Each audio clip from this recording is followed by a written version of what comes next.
going to explore how to cultivate a mindset that brings peace and empowers us to face challenges with a resilient spirit. The journey to self-understanding and authentic living is not just about lofty ideas. In a world filled with noise and distraction, finding our true selves is essential for genuine happiness. Buddhism guides us on this path of self-discovery, showing us how to live in alignment with our deepest values and truths. Imagine the freedom and joy of being your true self, unswayed by the world's expectations. Mindfulness and living in the present are more than trendy concepts. They are the core of a fulfilling life. Buddha's teachings highlight the importance of being fully engaged in each moment. Today, we delve into this profound wisdom to learn how being present can enrich every aspect of our lives, bring us peace, and help us build meaningful relationships. Humility and the continuous pursuit of self-improvement are also vital aspects of Buddhist teachings. In a world that often celebrates the ego, we'll explore the power of humility in personal growth and understanding. Imagine how humility can transform your interactions and bring about a deeper sense of connection with those around you. Empathy and compassion aren't just kind feelings, they're forces that can change the world. Today, we'll see how Buddhist teachings inspire us to open our hearts to others' experiences, fostering a sense of shared humanity. Think of the profound impact empathy and compassion can have on our personal lives and the broader community. Reflection and self-control are key to a balanced and harmonious life. Buddhism offers us tools for self-awareness and mastering our impulses. We'll explore how to cultivate a reflective mind and a disciplined spirit, leading to greater clarity and a more purposeful life. Lastly, we'll delve into resilience and perseverance, qualities essential for navigating life's ups and downs. Buddha's teachings provide a roadmap for enduring life's storms with grace and coming out stronger. Imagine facing life's challenges with unshakable resilience and unwavering perseverance. As we walk through these teachings, I encourage you to stay with us until the end. Every part of this journey offers valuable insights that could change your perspective and enrich your life. And if you find this journey enlightening, please like and subscribe to our Wisdom in Real Life YouTube channel. Your engagement helps us share more of this timeless wisdom with you and others, seeking deeper understanding and a richer life experience. Let's embark on this enlightening journey together, where ancient wisdom meets the realities of our everyday lives, guiding us through the complexities of our world. 1. Value of time, words, and opportunities. In our journey through Buddhist teachings, we begin by understanding the value of time, words, and opportunities. Time is like a river, constantly flowing, reminding us of the precious nature of every moment. Each second is a chance to grow, to change, and to embrace life fully. Buddhism teaches us the importance of being present in our lives, to live each moment with awareness and gratitude. Our words are powerful. They can heal or harm, lift someone up, or bring them down. Speaking mindfully means choosing our words with care and kindness, reflecting the compassionate teachings of the Buddha. Every word we utter is an opportunity to spread positivity and understanding, to connect with others in meaningful ways. Opportunities are the hidden gems in our daily lives. They might be big or small, but each one is a chance to learn something new, to help others, or to grow personally.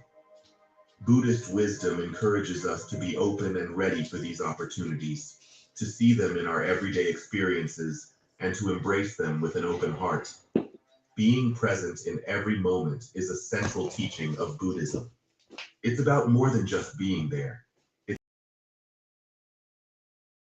This presence of mind allows us to savor life's joys and face its challenges with a calm heart.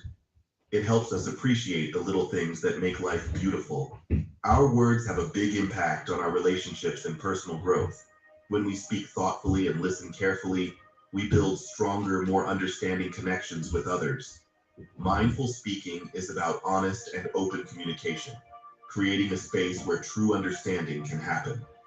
Using our time wisely is another lesson from Buddha's teachings.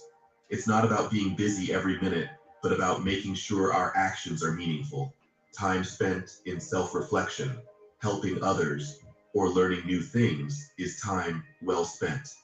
It's about doing things that add value to our lives and the lives of others. Positive and compassionate speech can change the world around us. When we speak with kindness, we spread positivity and understanding. Our words can comfort, inspire, and bring people together.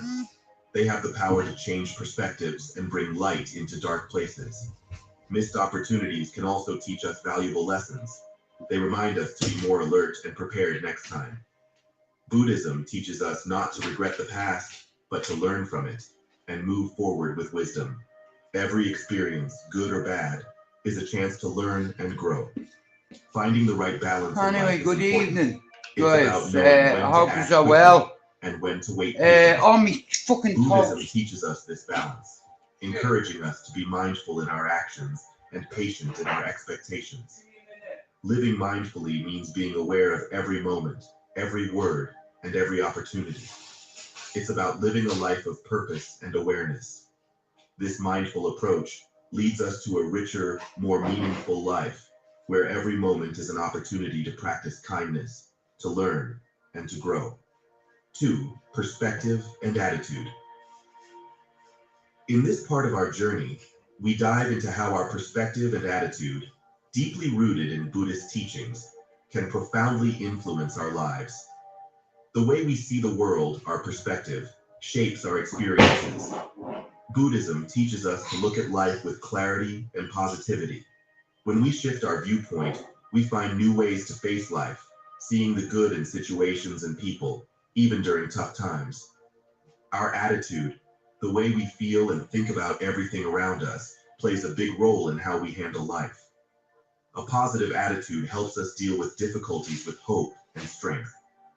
Buddha's teachings guide us to have an attitude that looks for the good in all situations and to stay steady and strong, no matter what life throws at us. This isn't about ignoring problems, but facing them with courage and optimism. Life is full of good and bad times, and our mindset can turn these experiences into lessons for growth and wisdom. Seeing challenges as chances to learn makes our life journey more meaningful. This way of thinking helps us grow from our experiences, turning even the hard times into opportunities for learning. Understanding that nothing lasts forever is key in Buddhism. This knowledge helps us accept changes in life more easily. We learn to go with the flow of life, welcoming each new chapter with an open mind and curiosity. Okay. Our mindset greatly affects our happiness. Where's me fucking studio light When we are gone? grateful and content, we find joy in simple Guys, things about and peace 6:15. in I'm hard gonna bring times. someone on. Being thankful helps us see all the good Just in give me our a minute. lives, focusing on what we have. I'm rushing not because I'm a what bit we're late missing. tonight. Hang on. Having a growth mindset, which Buddhism encourages. But anyway, I'll means tell you seeing what. every What a experience beautiful as a today. chance to What a get better beautiful day and today smarter. was. It's about learning from our mistakes and always looking for ways to improve ourselves. This way of thinking helps us bounce back from tough times with new energy and I'm ideas. just gonna have to come down Dealing there with in a minute, negative guys, thoughts is because I'm important trying to for keeping fix a this balanced fucking perspective. studio light. Buddhism teaches us to change negative feelings into positive ones. By noticing and letting go of negative patterns, we can create a happier and calmer state of mind. Every experience in life, whether happy or sad, teaches us something. Buddha's wisdom shows us to think about these experiences and learn from them. They help us build a life that is more understanding and kind. Keeping a balanced outlook means being hopeful, but also realistic. It's good to aim high and hope for the best, but we also need to be practical and ready for anything. This Anyway, balanced way of thinking helps us deal with life's challenges with a clear and steady mind. like I said, guys, Staying about resilient and 6:15, optimistic maybe I'll is be at the bringing heart of a someone on. positive perspective and attitude. When we're resilient, hard times don't knock us down. Yeah. Instead, I'm we just see having them as something part to of our eat quick. journey to get stronger. Optimism keeps us hopeful and full of positive energy, pushing us forward on our path. And if this is making sense to you, don't forget to like and subscribe to our Wisdom in Real Life channel. What the fuck? 3. Self-realization and authentic living. In our exploration of Buddhist wisdom, we now delve into the enriching journey of self-realization. I had an amazing day today. This path is about discovering our true self. I hooked up with an old friend who I never thought I'd see in my life. Deep self-discovery, where we learn to look beyond what others expect of us. Today was one of the best days I've ever had since I've lived in Manchester. I got to meet my brother again today, and it's much deeper than a friendship, you know, and there's no lengths men will go to get even with the house. And I am the fucking housemate, and he's even with it. And it's a beautiful thing, you know. Like today I met my nephew, you know, and it was just like, you know, we come straight over, had a cup of tea, a chat, and it's fucking beautiful. Shout out to all the people on Facebook that's linked me here. Yeah, he's alive. Imagine that. Huh? In today's world, and he's a good guy. He's doing a lot of positive stuff in his community, you know. It frees us from trying to be something we're not and lets us live. He's going to be my co-host. Being authentic isn't about when I start my football team, being real, which will be in February. Buddha taught about the importance of going within to find our true selves. I'm not going to apologise for stop starting. You see, I'm not afraid to fail either. Quiet down the outside noise and focus on our inner voice.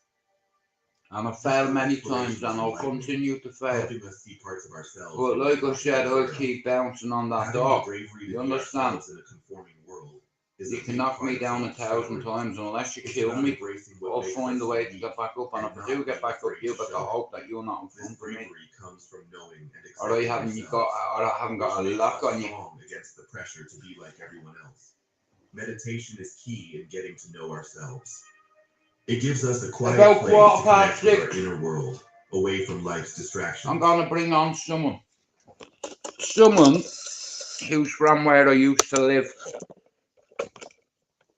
that knows a little bit about music, about the music scene. Before I come to the UK, I was bang into music, dance music, and I walked away from it. I like trap music, drill music, you know, so I walked away from dance music. Hang on a minute.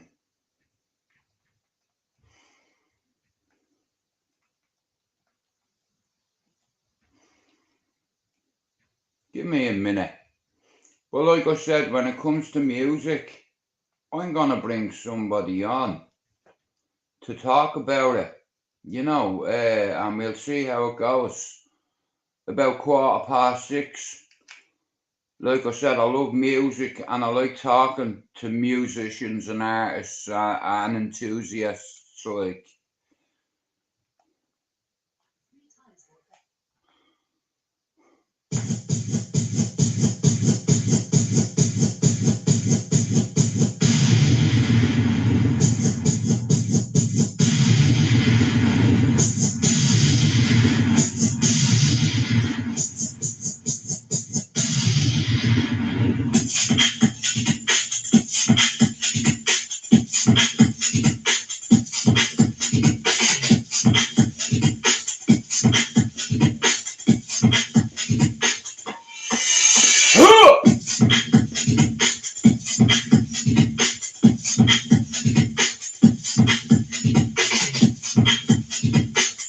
Go on.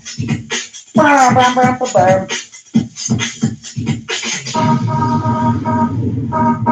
Oh, yeah!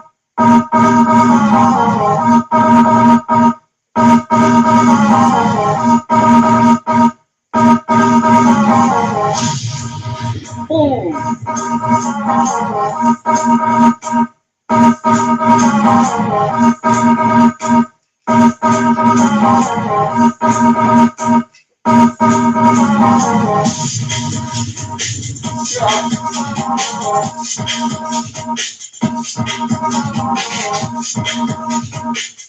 Murray bad. Anyway.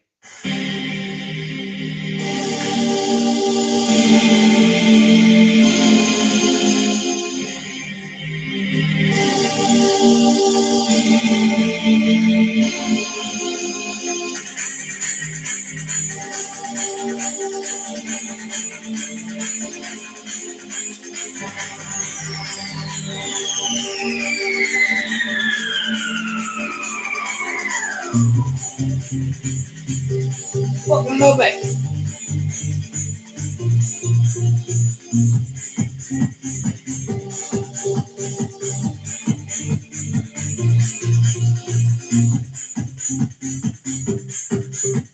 Come on, baby. That's the wrong one. Yeah, wait 1 second. Give me a second, because it's like, you know, you have to understand it. It's very, very, very, very, very hard.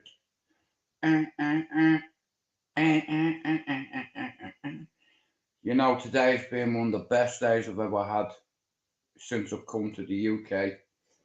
You know, delighted, man. Great day. You know, you have to find forgiveness in your heart, because if you don't, that shit will eat at you.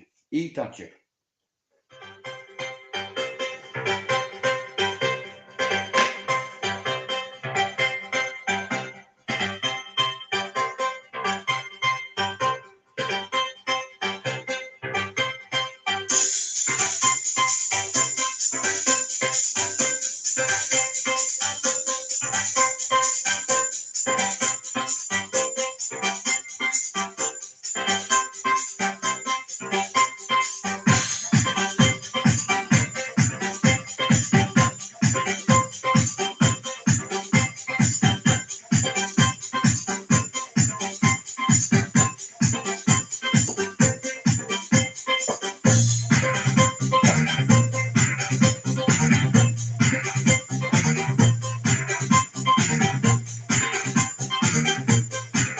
It's about 6:15.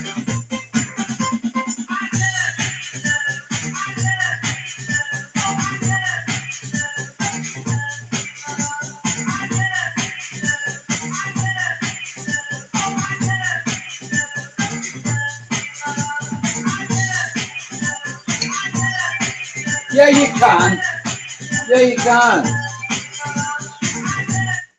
I'm trying to find a particular track and it's wrecking me fucking head.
I can't be alive. I can't be alive.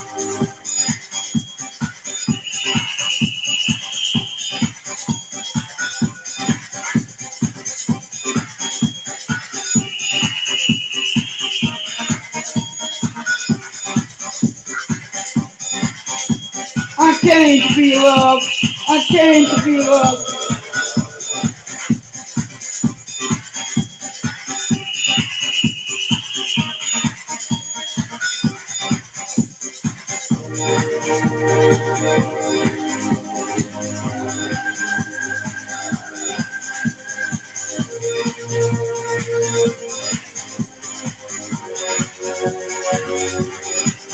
Milky in the gap.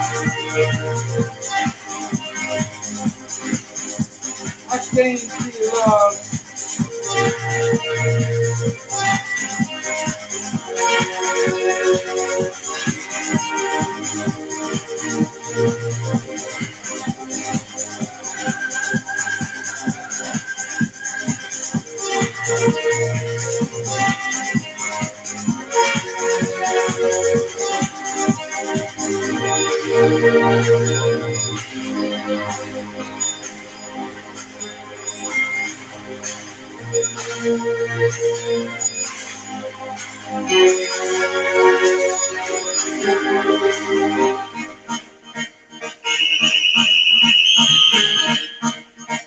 What the fuck is that?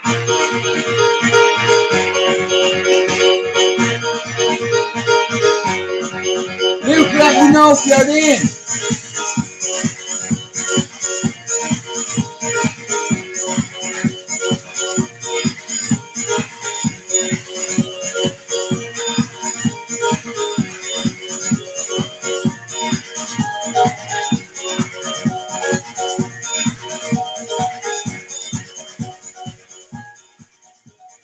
Anyway, I'll tell you a bit about my day today.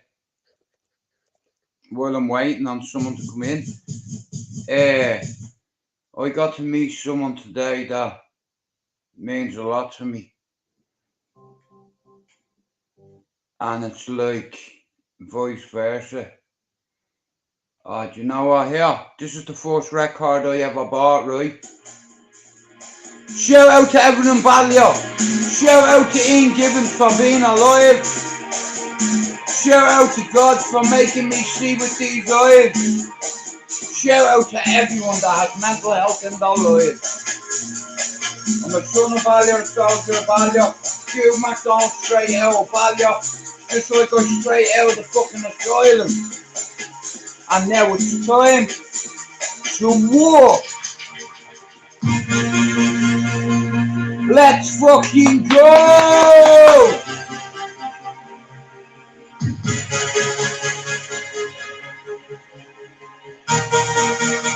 I got it from here, DJ.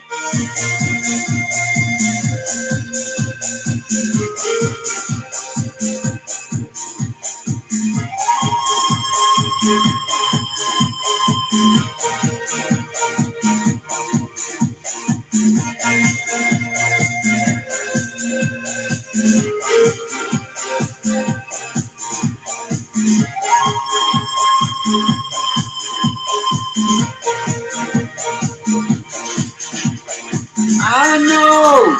Shout out to the gipster. I know what's going on you. I know.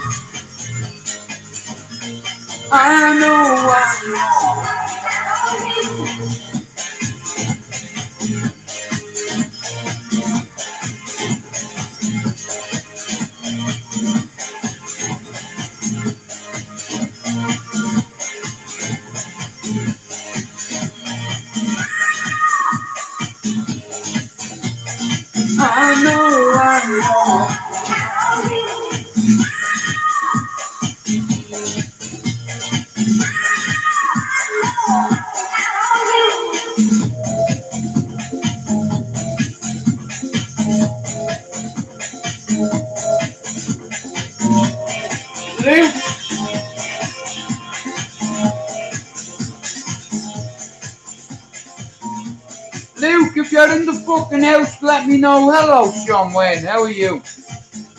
I'm a big fan of yours, yeah. Luke, let me know when you're in the chat.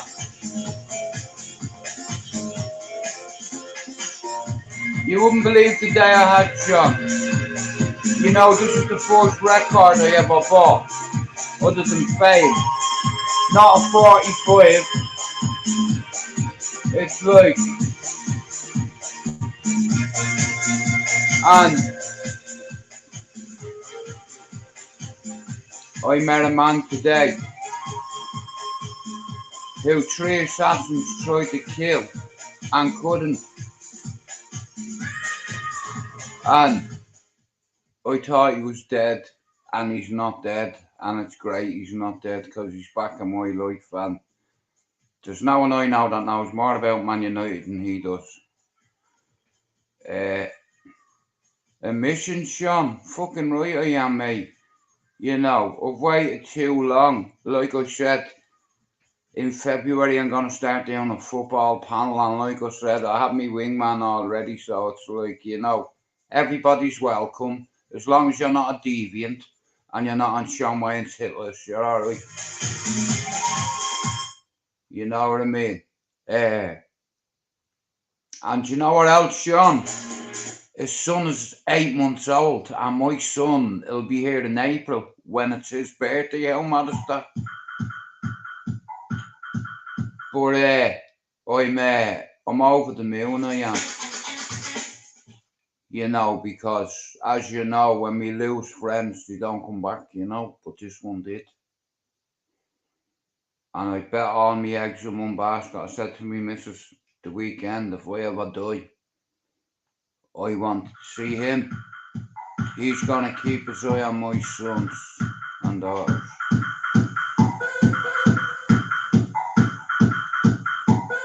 Sean, we're not far away from the target. We are 119 and we are coming in hot.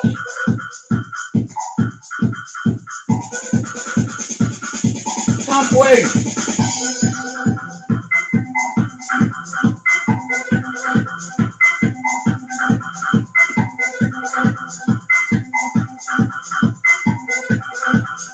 Yeah, I'll hit my target by Paddy's Day.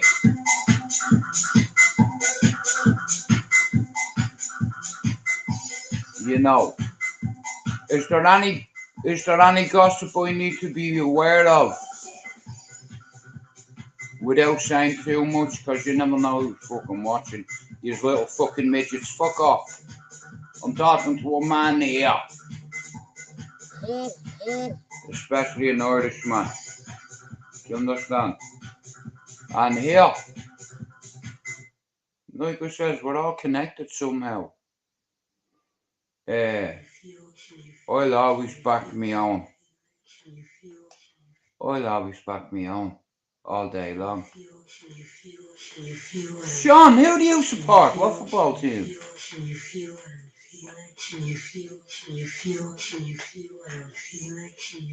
You know what? I'll drop this phone, Sean. There's a big crack on it. And I was like, I can't do my StreamYards. What am I gonna do? I'm gonna have to leave my phone in.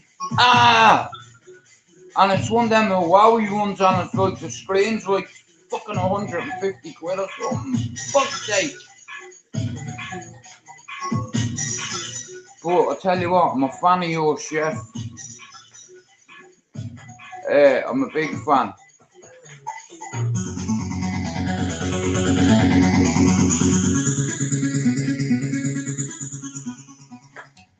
Today, me mate sat across from me shot. He was shot close range with a shotgun, right? He believes it's karma because many years ago I found myself on a railway line after getting the beating in my life, and next of all I seen him walking up the railway and handing them a shotgun. But he didn't know it was me, bro, and if he didn't do it, he would have gotten it. But he said to me, I need your forgiveness. I said, listen, you being alive is your penance. And I'm just so delighted, you know what I mean? Because he's probably one of the toughest lads I've ever grew up with as well. You know, and I bumped into him on a corridor today. Lisa's dad was rushed to hospital. I don't believe in coincidence, Sean. And he goes to church every Sunday, him and his missus. He does a lot in the community where he lives and the church, and I'm just so proud of him. You know, I said, give us a look at your war wounds. Shotgun close range into the back. Oh! You know, but he brought his little fella up, like, you know what I mean? It's like to meet me and all. He said, that's your Uncle Joe there. You know, bro, I'm over the moon, I am. See, God couldn't have given me a better gift. And now we're ready. Are you ready? Straight out by you, we're 118 off 1,000.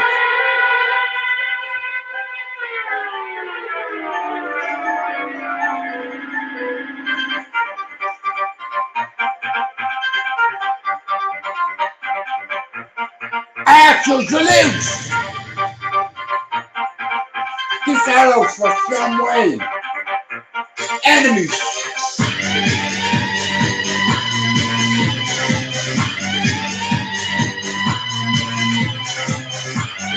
Like that, bro. Like Legolas now, fucking Lord of the Rings.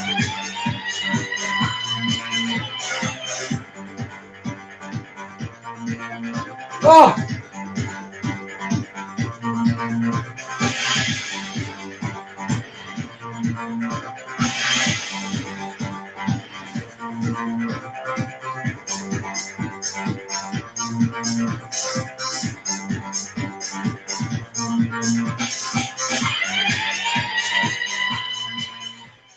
Sean, did you watch Vikings and Game of Thrones?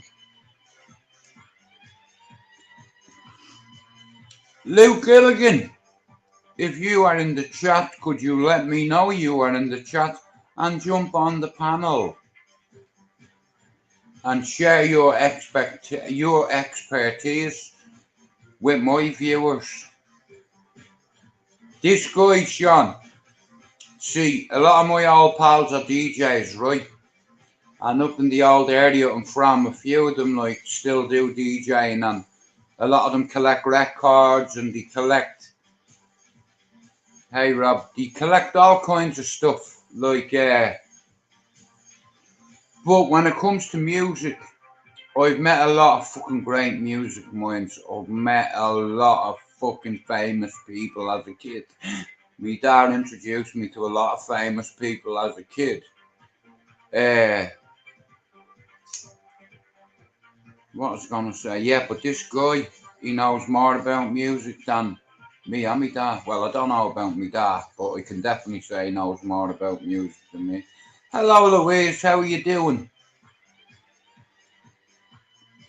Nah, I had a good day today, man. I met me old mate, and I haven't, like I said, man, you know what I mean? We did everything together. And when I say everything, I mean everything. You know, went raving together, got bashed together. I'm not saying the other thing we did together. No, it's not. I am not a gay. But like I said, I have respect for women, so I'm not going to tell you where I lost my virginity. But like I said, it was very intense, that nightclub.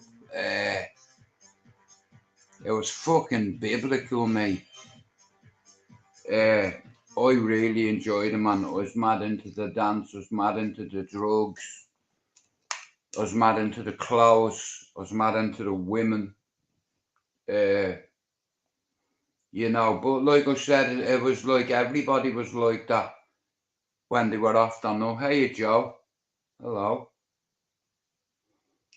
But like I said, man, today was a very good day. Today's one of the best days I've ever had because my old friends come home. This is for you, baby. Luke Gilligan, if you are in the chat, let me know. I want to apologise to absolutely nobody for taking my time. But I think I'm ready now. Shout out to all the celebrities in Liverpool.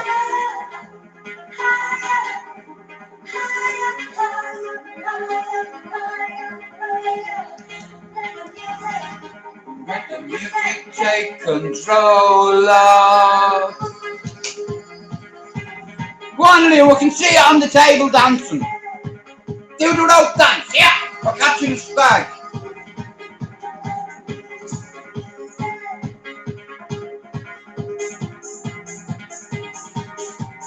Luke Gilligan, let me know if you are in the chat. Please, brother.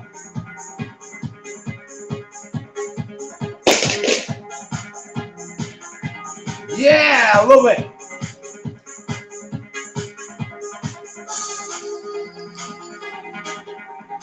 Here, we're 118 subs off our target. Higher, higher, higher, higher, higher, higher.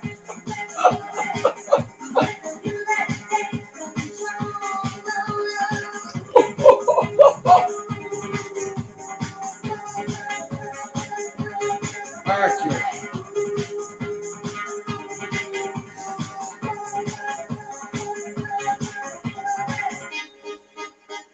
I am Ragnar Lothbrok, and Gibbo is Flocky. And that's not me being cocky. Assassins, let's go!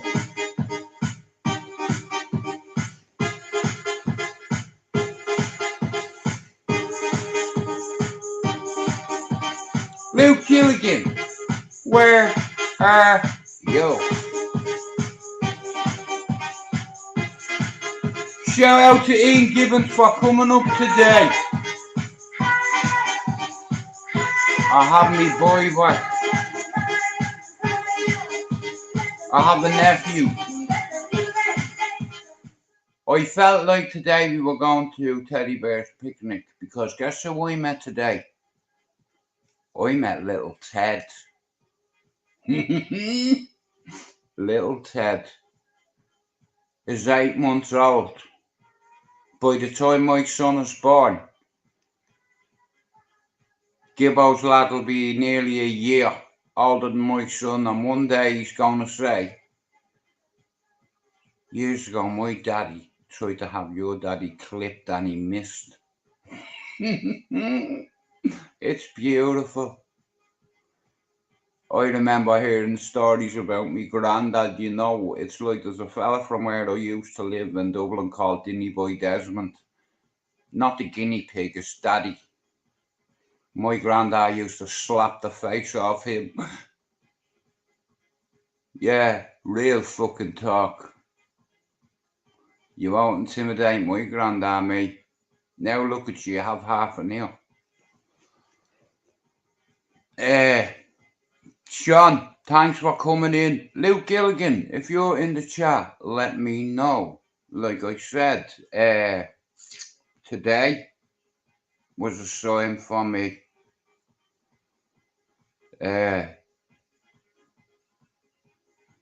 You know, I reckon God brought us together, you know, and it's a beautiful thing, forgiveness, you know, but you can't just forgive people here.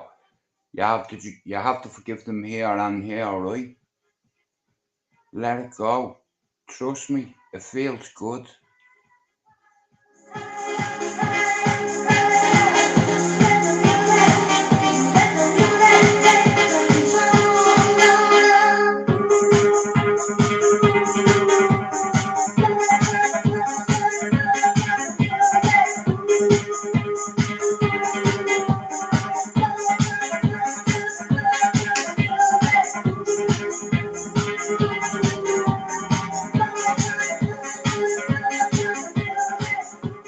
I have a big favour to ask everybody that's going to come in here tonight. I am 118 subs off my target, and any mods that come in the chat, I would appreciate it if you could share both channels for me tonight, tomorrow, the next day. I ain't going anywhere, mate. I was going to hit me target and fuck off, but I decided I'm not going to fuck off. I'm just going to stay here to irritate people. Certain people. Certain little celebrity midgets. You know. Thanks for the motivation. Well, Joe, I feel good in me heart and me soul. I'm working on me spirituality, so, you know, I know real Buddhist, bro. You know, me brother worked with him for 10, you know, trained with Thai world champions, and they're very humble. You know, Muay Thai means new day. You know, like, you know the way we say tomorrow's another day. It's the exact same philosophy, you know. and it's beautiful Buddhism, spirituality and enlightenment and fulfillment and nourishment. Do you understand? I don't think you do this. When I told you my patience and resilience is restored, and now one of my old best mates is back in my life, here, I say this, I forgive everybody, but hear this, I will not forget anything anybody did to me or took from me. And if anybody on YouTube has taken anything from me, I'm here to take it back. And why don't you do something about it? Me and my wingman would stand in front of 5 of your best and we would fucking slay as mate. But we're not going to do that. My mate is a Man United fan and we're going to start doing watch-alongs, guys. We're going to do watch-alongs. Me and Ian, me and Gibbo, we're both Man United nuts. So while United are still in the FA Cup, we are going to start doing lives. I'm going to bring them on. And here, strictly football, right? Mental health. This man has been assassinated 3 times and lived to tell the story. Here, I bet you can't get any cunt on your show like that, can you? But guess where he's staying? Right fucking here where he belongs. I said to him today, bro, you love football as much as I do. I met him, he was outside the Etihad today and I was like, Gibbo! Like that. And he seen me, I seen him walking down with a pram. And it was beautiful. He come in, hey Colin. He said to me, Jude, how mad is it? We're sitting here, 49, both of us, yeah? I've just had a son, little Ted, and you have Thomas on the way.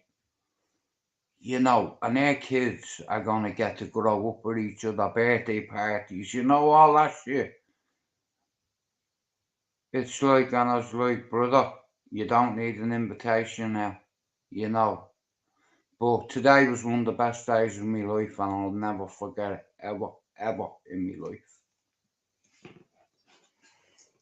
When your mate hands you his son and says, hold him a minute, I'm like, alright, yeah, come here. Come here, you ginger bastard, come here. You know your dad's a bollocks and he tried to wipe me out years ago. But I forgive him. My son's gonna whoop your ass instead. You know, but it's a beautiful thing. He goes to church every weekend. You know, I'd say I'm at about a 7, Chopper. I had a really good day today, you know. But I'll tell you one thing, man, he is tough as fuck because you want to see the hole that shotgun put in his back. Chopper, he lifted up his top, bro. It looked like a vagina. You'd be able to get a cock in it. Well, I don't know about me. I don't know about you. But it was like that. Right at the back, there's 2 of them. 2 entrance wounds, like close range. I was like, fucking hell, bro. And he was telling me how it happened and all. And I was like, you know, through the grace of God, you're alive. And I'm so glad he's alive, bro. You know why? Because I'll get a game of fucking Don Orton, Chopper, you bollocks. How about that? The next time he comes, we're having a game of Dom, but it's like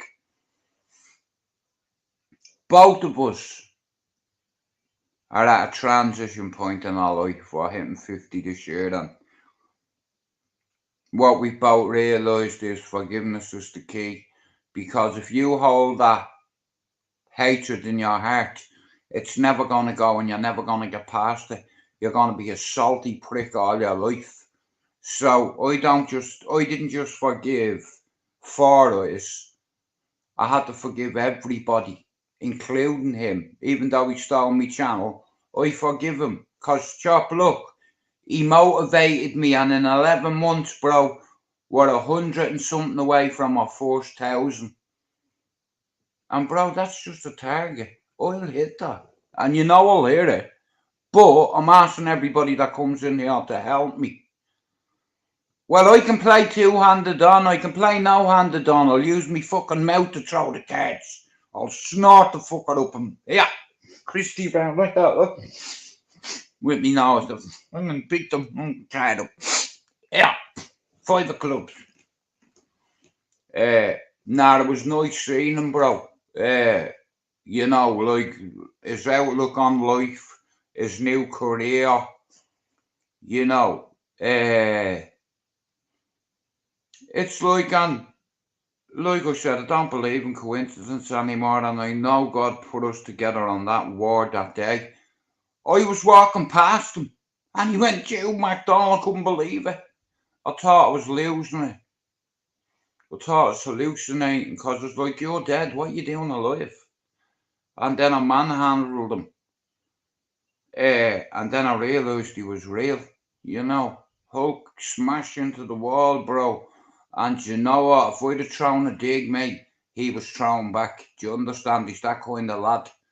Bro, the cunt's been shot on 3 occasions and lived. Do you understand? He's a tough lad. Why do you think they come and shot him, bro? Because they couldn't do it with their hands. You know what? He dismantled you. And it's great. Because he's like me twin brother. He said, oh, I can see it in you. You are the finished article, Jude. It's there, mate.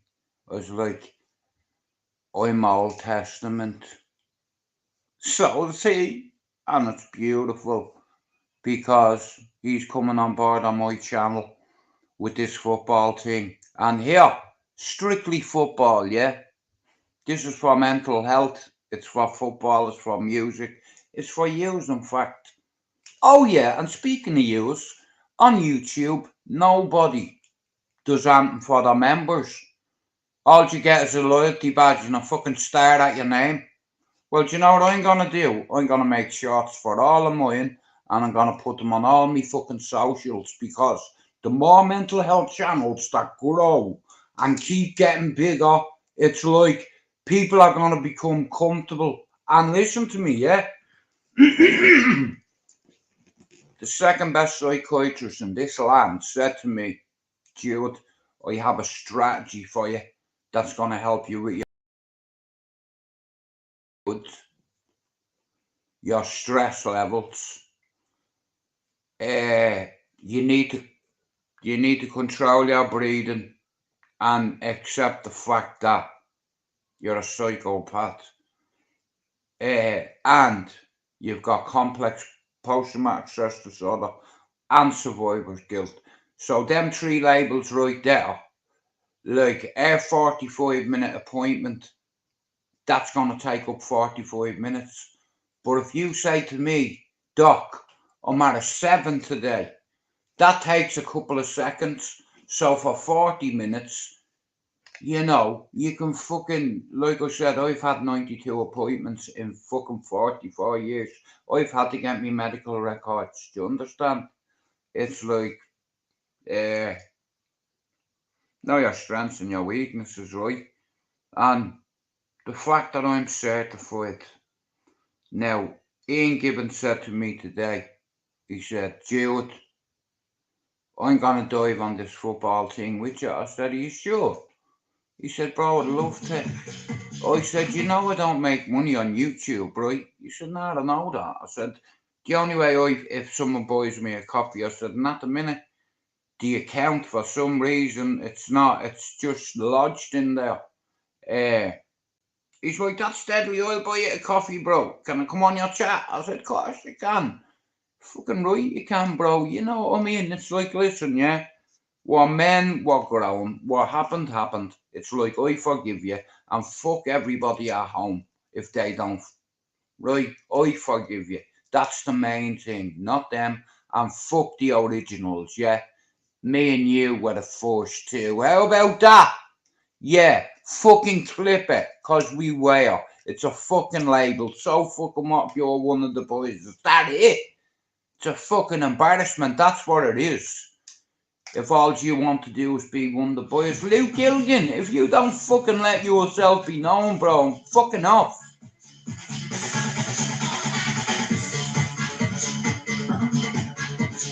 Anyway, we're 119 off me first 1,000 on this channel. I set keyword out. Keywords, my first. And when we hit that, we'll set ourselves another target.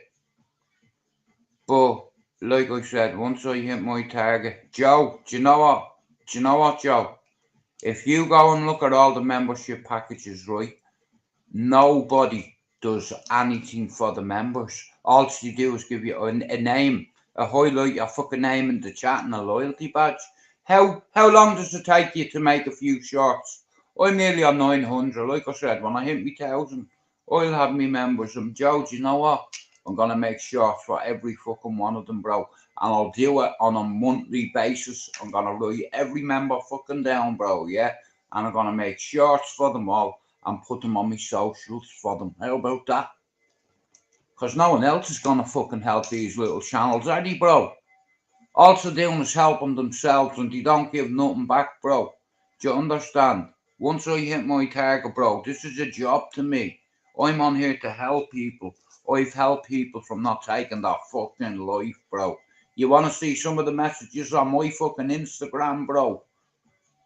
Bro, because of your video, I didn't kill myself. Imagine someone saying that to you, Joe. How do you think it'd make you feel, bro? Think about it. How?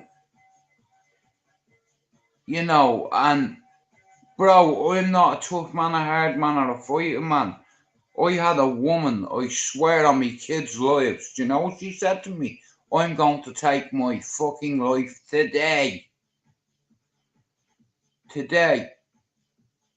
See Sean Wayne, he always does it, bro, correct? Definitely he does. Him, Pablo, and Jockney always share me stuff, you know. There's some decent people on here. There's a minority of wankers, you know what I mean? But I'm not asked about them, you know what I mean? Because there's nothing they can do. I'm going to hit my target, you know why? I have people like fucking Sean Wayne and Banter City backing me, sharing me shit. I have Pablo sharing me shit. And I have Jockney and I have other people doing it as well. Do you understand? It's like, I have a lot of time for Sean Wayne and Banter City. I believe he's doing the community service, which is laughter. And people need to laugh more. They're too busy, yeah? In other people's lives, busybodies. Get yourself a fucking girlfriend or a dog and take her for a walk. You know, get off the fucking internet, mate, and fucking get you're fucking wasting years of your life, man. You know, but Joe, I'll give you a tip. Every day you wake up, bro, whether you fucking do this or not, yeah? Rather than writing your diary, my name is Joe, and I am so handsome, but inside I feel so ugly.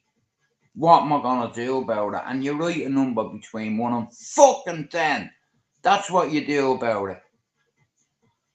Yes, I would also say that I am a moaning cunt.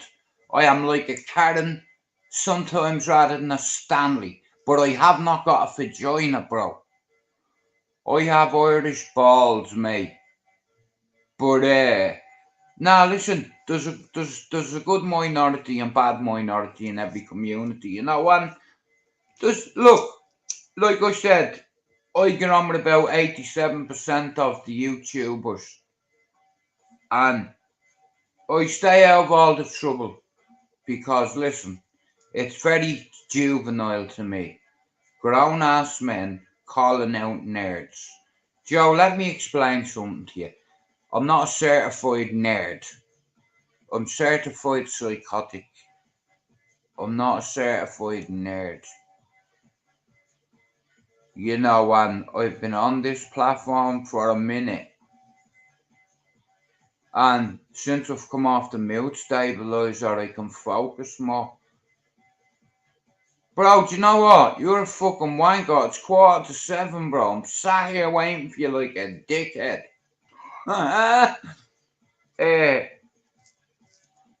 And here, bollocks, I'm on for 45 more minutes, so get your shit sorted.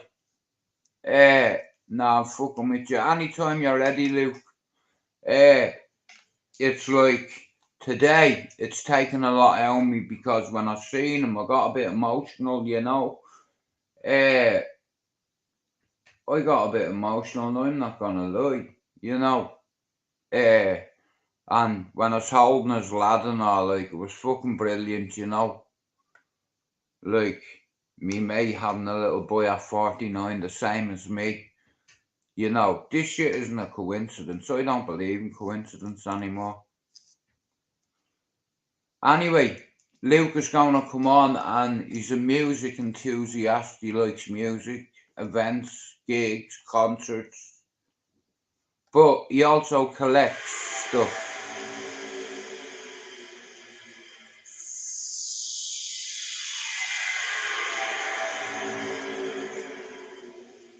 Nice. Give me a few minutes. Oh, here we go. Lovely. How are you, Paul?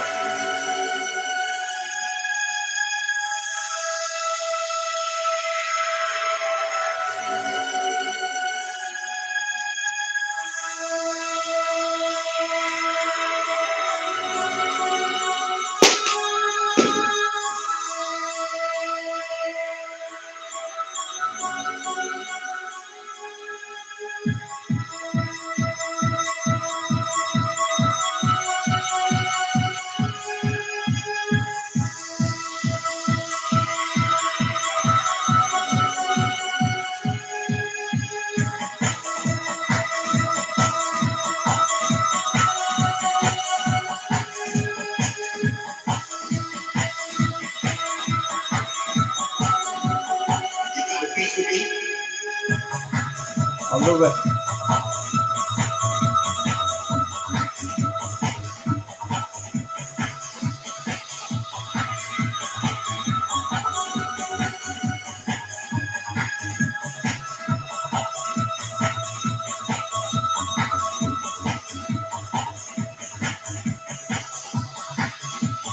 Ready?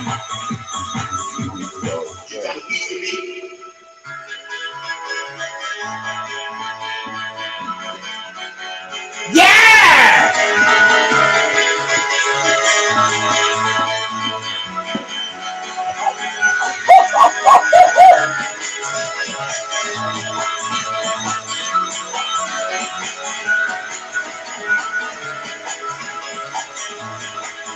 What?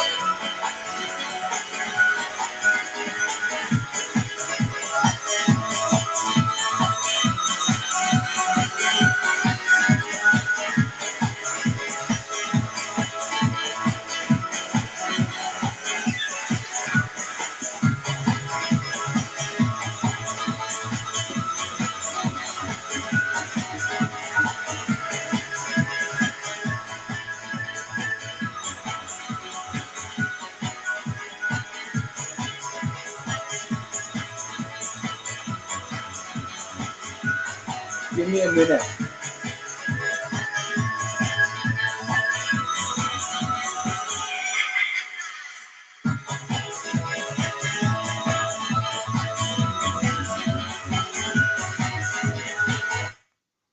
Give me a minute.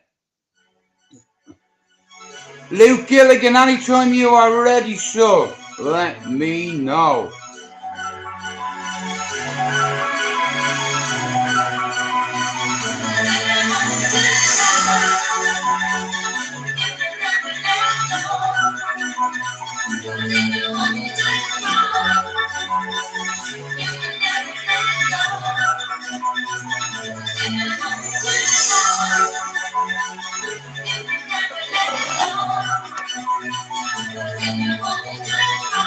That was me back when I was 15, doing the run and dance. Go on, Jude, let's go!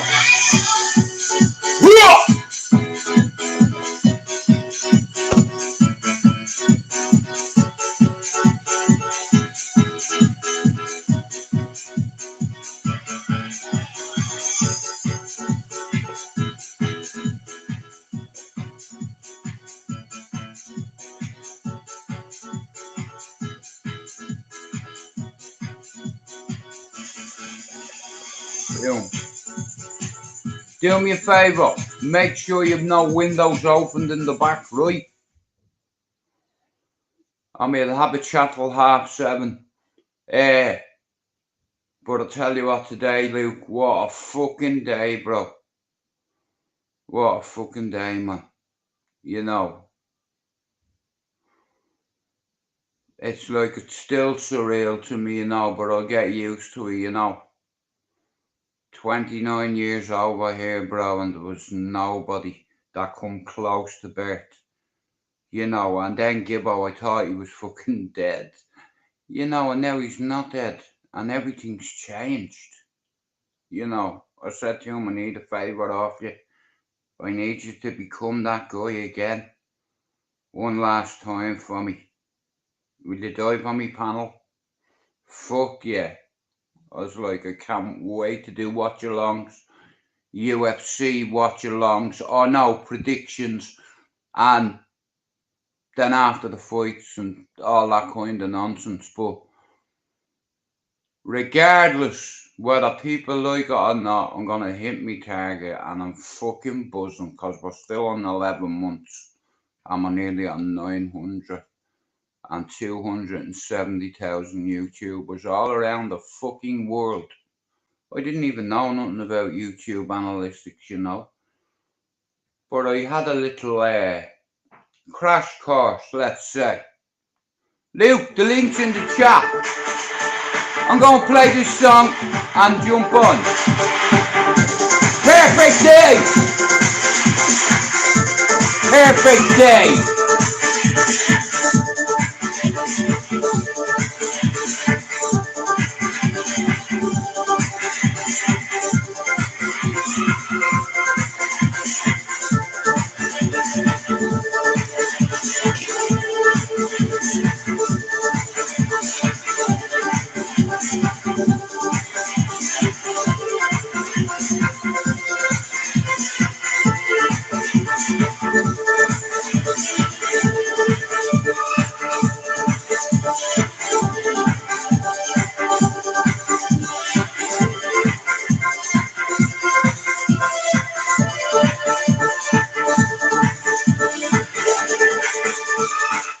So, we're going to go back to 89. We're going back to 89 to 92 for a few minutes.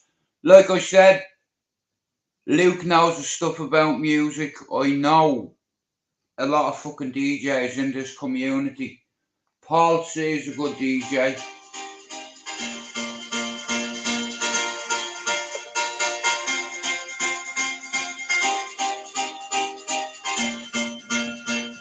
Boom! How's it going, bro? I can't hear you. Can't hear you. I can't hear you. Can someone type in the chat? Can't hear him. Luke, can't hear you, bro.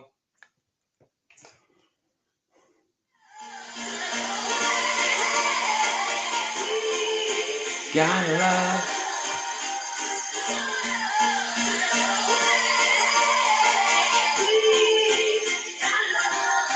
give him a minute. Luke, I can't hear you. Take your earphones out. Take them. Pull it out. Can you hear me? Your mic is muted. Someone put in the bleeding chat, your microphone is Yeah. What's the story, brother? What? Hang on. What's the your, crack? Your sound is shite. Your face is shite. Listen, you baldy bastard, don't start insulting me. You're only on 10 seconds. Anyway, guys, I want to introduce you to a friend of mine, being Luke, and I brought Luke on to talk about the music scene. Now, what Luke knows cannot go in 45 minutes, so what I'm going to do is, Luke, do me a favour, can you introduce yourself to my audience and tell them a little bit about yourself, where you're from and your passion? Right, folks, my name's Luke. I'm a few years younger than himself there. We're both from the same kind of area. He lived up the very top of the area. I lived in the middle of the area, you know. But my folks are still there and the whole lot. And go on, Jude, what do you want to ask me? Okay, as you know, I I started in 89 to 92 and then I come to the UK, but I know that you're a few years younger than me, but what I want to ask you is, how did you get into dance music and what was the first record you ever bought? The first dance record I ever bought? No, the first record of Anton. You see, there's a few of them that I remember, but I can't remember which one was the first. The first CD, I know, but the first record, you see. Right. Well, I've now brothers, right? So I wasn't getting encouraged to play football. I like football, but I would never be playing it too much.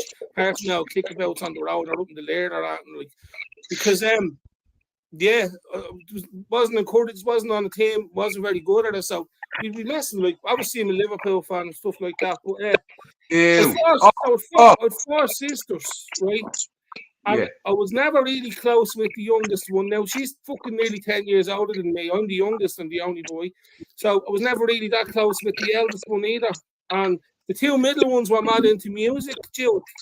Yes. So on a Saturday, me and Suzanne would go into town, or else any other day that she was off, we'd go in. I'd have me fucking tenner, pocket money, straight into that Abbey Mall, or else up to the Georgia Street arcades, Jill. And at that stage, CD singles were coming in. They were what, £3 to a £5. They weren't really that good value if you only had your tenner being a kid, Jill. It was in that dead of sale. So I'd get all the old singles because they were £3 for £1, and then like 5 for £2. So I'd come home with a load of singles. Some of it would be the 80s bands that I like New Order, Depeche Mode, Aha, and all at the time, Simple Minds. So that's how I knew about that music. But then when I got into listening, when the pirate stations came along, can you remember the two pirate stations you were listening to during the week leading up to the Asylum and all? No, go on. Sunset and DLR. It's DLR like FM. Mark Kavanagh from the Olympic. Yeah. Mark Kavanagh from the Olympic done the show. The remix Buzz show, yeah. I remember the police coming up to the Olympic and fucking the decks off the stage, Luke. No. And what do you call concerned parents, CPAD, concerned parents against drugs. So, how old were you when you first went into Abbey Discs? Jude, it was in the Della Sal. It wasn't even 12, or was it? Was with Suzanne, so it was 8 or 9, Jude. Wow, fucking hell. I was about 14 and that New Order was the first record I bought. But New Atlantic for you. Like, when the Asylum was open, it's like I said, there was a fucking dress code. At the time, Champion and Pele were all in. I wanted to ask you something about that, actually. I wanted to ask you something. I only thinking of it there earlier. Can I ask you? Go on. When you and Ian had your job, say, in the Asylum, were you spending any of the wages, shall we say, on the clothes of the time for the scene?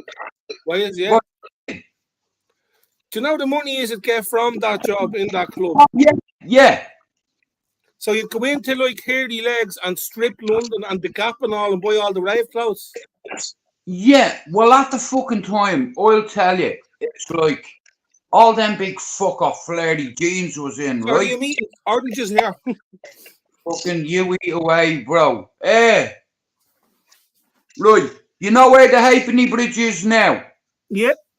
Okay, years ago, what I do, I'd go into the fucking Oilac, I'd go through Moore Street, and we'd go to this shop, and it was called something fucking Indian, and it was on this side of the Halfpenny. Was it not called, what, something England? No, I forget the net, something fucking Indian, I don't know, but they sold all these proper, like, because at the time, it's like the Happy Mondays in Manchester, the whole Hacienda scene now. I never went to the Hacienda ever, and I kind of a little regret. But back then, I used to go into the Abbey Mall, and then there was another place near the Oilac, and they used to sell. I'll tell you, right. that was called Strip London. Okay. And it was on the corner of Moore Street and Henry Street. Yeah, man. Yeah, I used to have a DJ in it on a Saturday, and all the flyers for the asylum and all. Exactly, yeah, because you'd go in, they had the clothes on the front, they'd have the 40 files, and then they'd have the flyers. Yeah, let me bring it in the kitchen. I want to make a coffee. 1 second. Yeah, no, Nah, listen, it's like, I swear to God, we do anything to get to that weekend. And what happened was, loads of our friends start getting into it, and it was fucking brilliant to us. You know, hang on. I fell in love with me, and I ended up fucking making loads of mistakes, as you know, but in that asylum, Luke, you have to understand something, bro, right? Yeah. There was loads of crazy bastards from all over Dublin, right? Yeah. And you had Finglas, you had Coolock, you had Wingman, Clondalk, fucking scared everybody. Nothing. Like, at the time, when I was about 14, Liam Dollard had his residency at Sides. And I'm sure he's still fucking DJing, because I reached out. You would have been, hang on. You would have been 17 and 18 going there, because Liam got his residency in 91. So, see what I mean? It's like, I don't know how you do that. It's like, because I don't either. I don't know how, man. At the time, Sides was like a fucking powder keg. And it's like, there was no really up fucking stairs. It was all downstairs. And when I went, I didn't realise it was a gay club, right? And it was only a gay night. It was on a Sunday, I think, at that stage. It had been a gay club. Well, here's what happened. We used to go to fucking the asylum, what have you, and all, but all the old lads from the top of Ballier, like Pat and a few of the other boys, were already in there. And what they did was they opened the back door for us at about fucking 1 o'clock in the morning. Myself, Harpo, and a couple of others, Eddie Douglas, we'd all go in, bro. And I swear to God, as soon as they opened the doors, that heat and steam, the smell of poppers and the smell. Luke, just give me 1 second. Let me fill out a brew. Yeah, I'm not going anywhere, man. But the whole dance scene, it's like, I remember when I got my job in that place, and Eamon said to me, here, there's 100 quid. Go get yourself something. So I got myself a fucking red field tracksuit, a fucking hat. Bro, I look like where's fucking Wally? 1 second. Yeah, but that was cool. Like, there was purple fucking tracksuits and all, and, you know, green troop tracksuits and all that. So, I don't give a bollocks. The brighter colours, the better. The all adds to the buzz and the old clubbing and the dancing and all.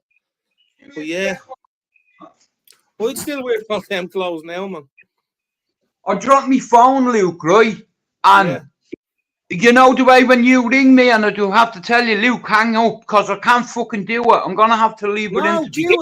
Jude, whenever I've rang you, it's always been a voice call. It's not a video, yoke. Yeah, but still, me fucking screen goes black and I'll be trying to flick up, but when, see, here's how I seen it. It's like, I remember when I first went to my first event down in Carlow. Loads of us in the back of a fucking truck, and only for Pat Carey, I wouldn't have gotten in there. And it's like, it's a long walk fucking home, bro. I remember the morning after it, myself, Pat Carey, loads of us were fucked. And we were all sleeping on a roundabout in the middle of Carlow, waiting for that truck to come and get us. You know? But it was a great fucking brilliant night. Deadly,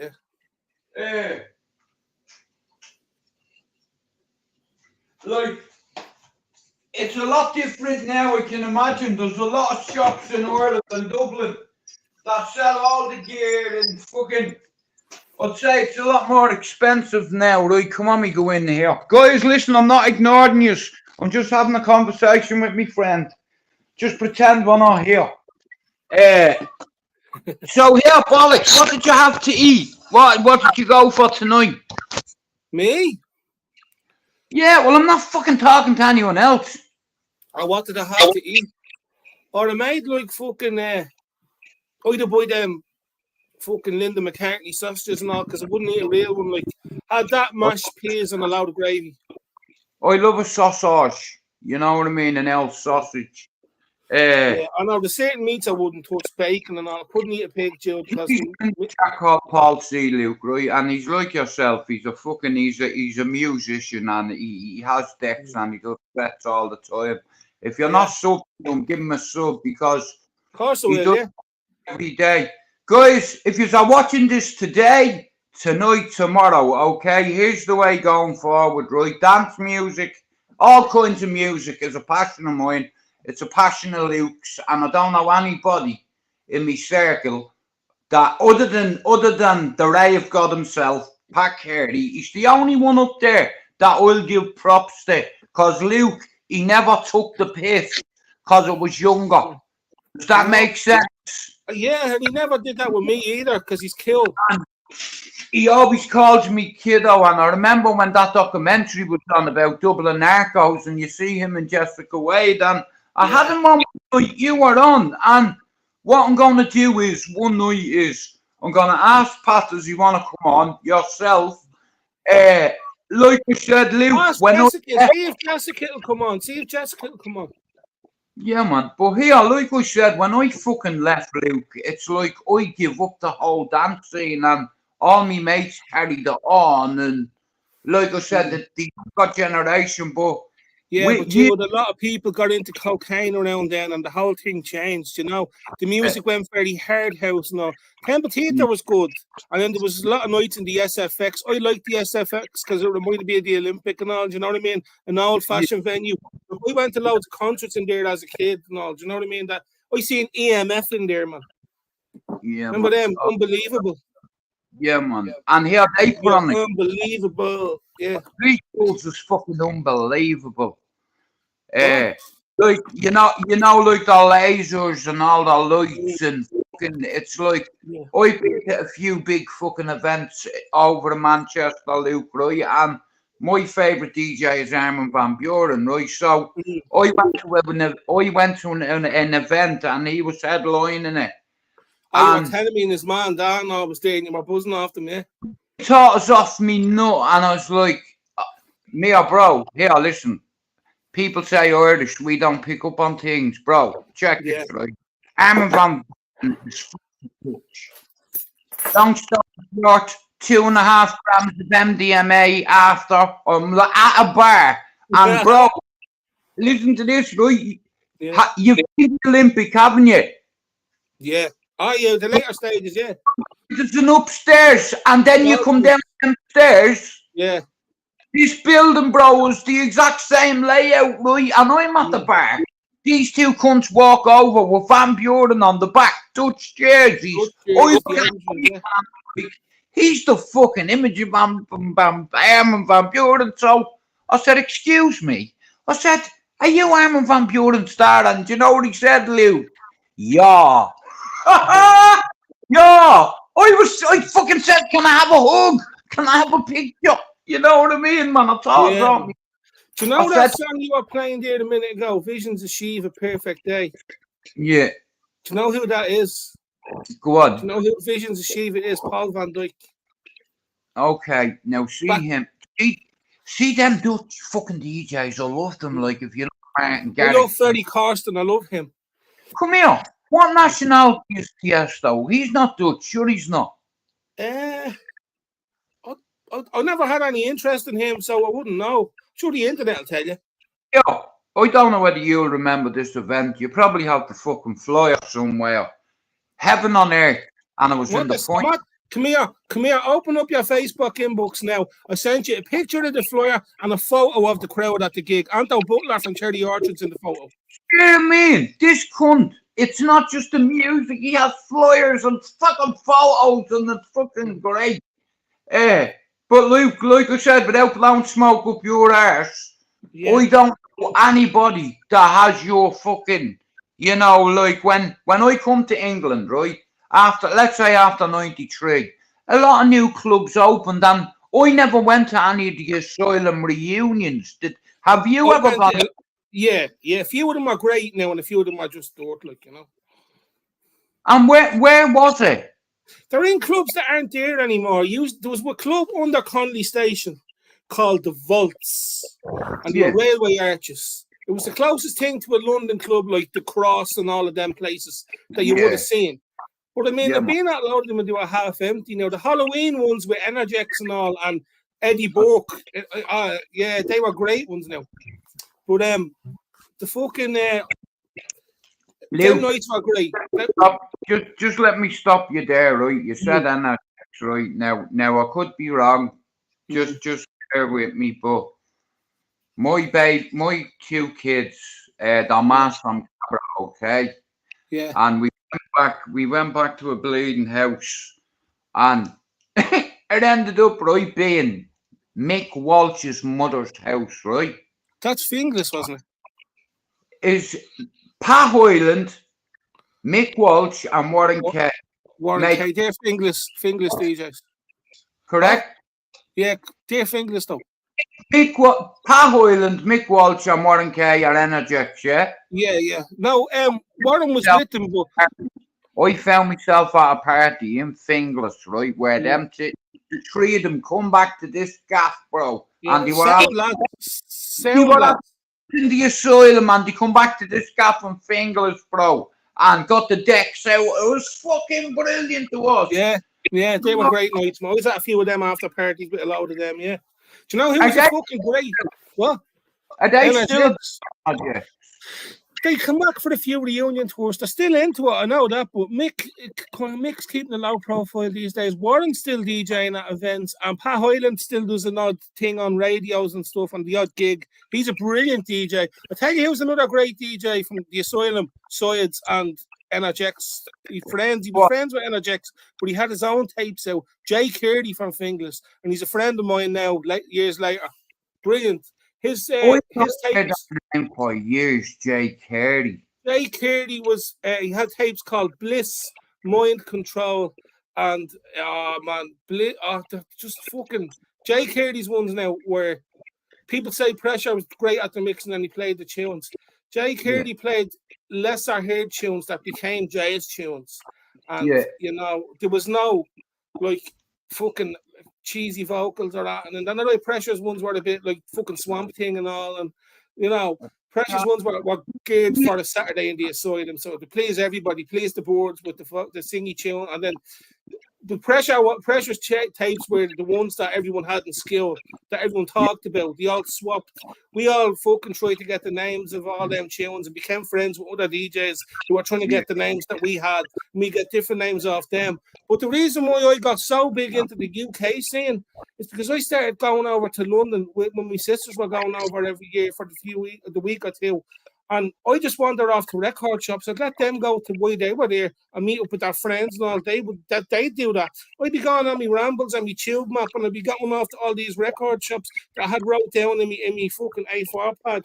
And then, of course, you get talking to these people in the shops. You used to bring them on the landline and work and say, "What's the crack? Have you got this in? Have you got that in?" And it's Luke. And you go, "Yeah, I have them for you." I says, "Right, I'm going to post you." I used to send them a registered envelope, right? An registered envelope with sterling money in it, and then he posted me my records. And then along came broadband internet, so we could just do it on that. So I've loads of the UK scene, yeah. And man, have you ever gone to Ministry of Sound?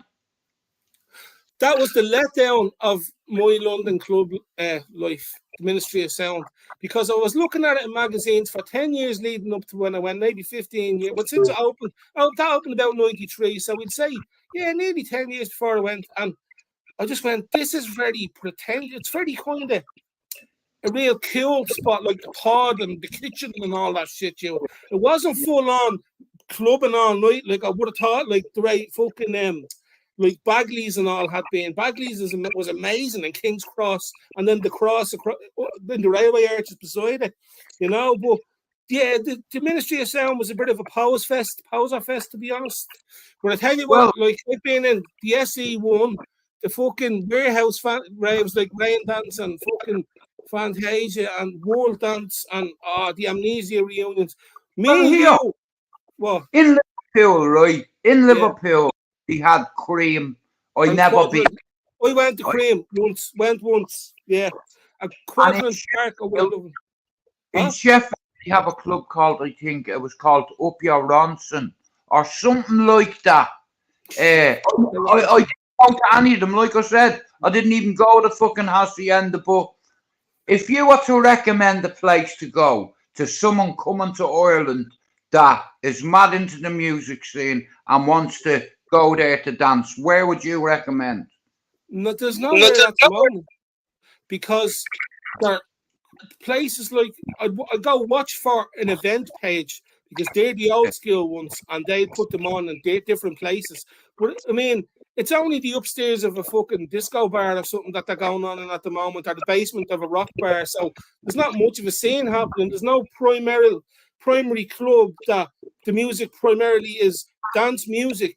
So you might get like tech house or trance on one night and then old school every second Saturday or whatever. You know, there's none of that. But what me and you have to do in the next year or two is I'll get a weekend on Ryanair, go to Rejuvenation in Leeds. The venue is a warehouse.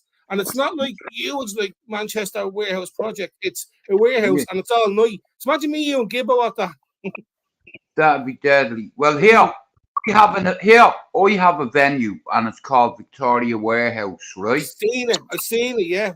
I've gone to that loads of times. So I went to this event called Don't Let Daddy Know, right? Oh, that's the one about Aaron Van Buren, yeah. And the fucking acts on it, Luke. Oh my fucking God. And I went to another one in Manchester called the Albert Bridge House. And I've seen there's a video on YouTube. He blew the fucking roof off the place, Luke. Yeah. Jesus Christ, it was the best. I've been to loads of gigs, festivals, concerts, you name it, with me kids, me exes, me whatever. That was the best fucking thing I ever went to. And if you type in Albert Bridge House, Aaron Van Buren, Manchester, he fucking blew the roof off. But when I was growing up and I looked up to all the other fucking older lads like a fucking dickhead. You don't like something to me like it's like the life outside Ballyfermot. You know, not like I said, Ballyfermot gets a bad reputation because of a minority. And I'm fucking talking to myself. You know, I'm right beside you. Like I said, we getting more of these out of the fridge of us.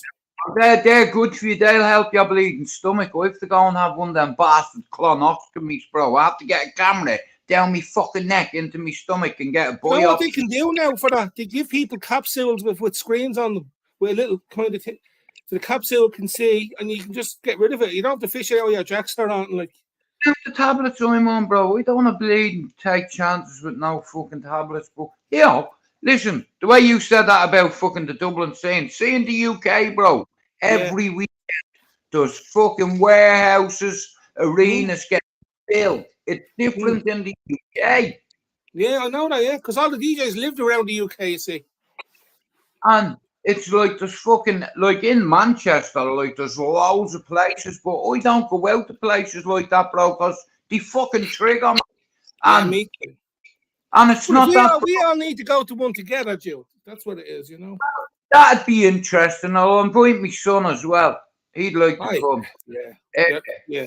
And you know, like I said, it's like me and you. Like I said, it's gonna take more than a fucking hour and a half. Like I said, there's lots of things, loads of music scenes you're fucking into, and it's like I'd love to know how many. Pat, if you're watching this today, tonight, tomorrow, or any time, I'm just wondering how many records have you got in your collection? You don't have to tell me, and if you do, I'll keep it to myself. I promise I won't tell Luke. Now, Luke, listen to me. Like I said, for many years, right, I've stopped, started. And there's 5 things I really like in life. Football, family, and fighting. mental health and music. Yeah.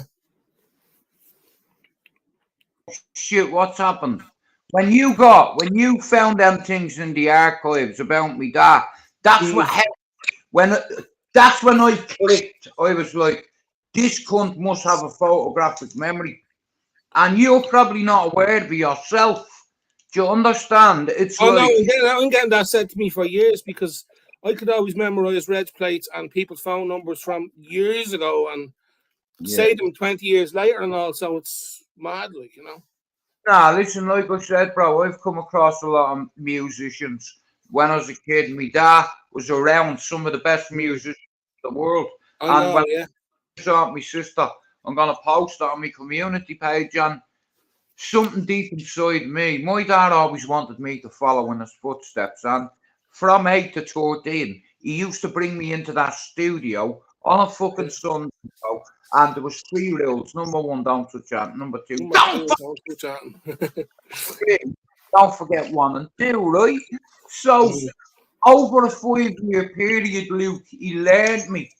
And Gibbo come today, and he was sat over there, yeah, and I said to him, I said, bro, you know, I have a set of Technics in the shed, and he's like, fuck off.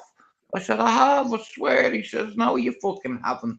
I said, oh, fucking okay, come on, let's go. So I marched him into my shed. He said, you fucking, what you doing with Technics in your shed? How long have you shed? About, you know, about 10 years. You want to get them out and get them fixed the fuck up because they'll just get wrecked on the inside if you leave them for fucking any longer, like, you know. Well, like I said today, I met his little lad today, and yeah, up, and you know, he said, "Say hello to your uncle Joe, Teddy," and I was like, and Luke, he's told me a lot about his story and his recovery. You see, bro, everything I did, Gibbo did with me. Yeah, he looks great. I remember him from being around all right. He was always sound, but here, I don't mean around the scene. I mean around Dublin or Ballyer, like, but he fucking how's life over there for him? Is he loving it? Is he really happy over there and no homesickness and shit? Yeah? I'll be honest with you. He goes to church every Sunday, and I swear that on my brothers and sisters' graves. You see, Luke, when someone comes to take your life, I know. Something God is important.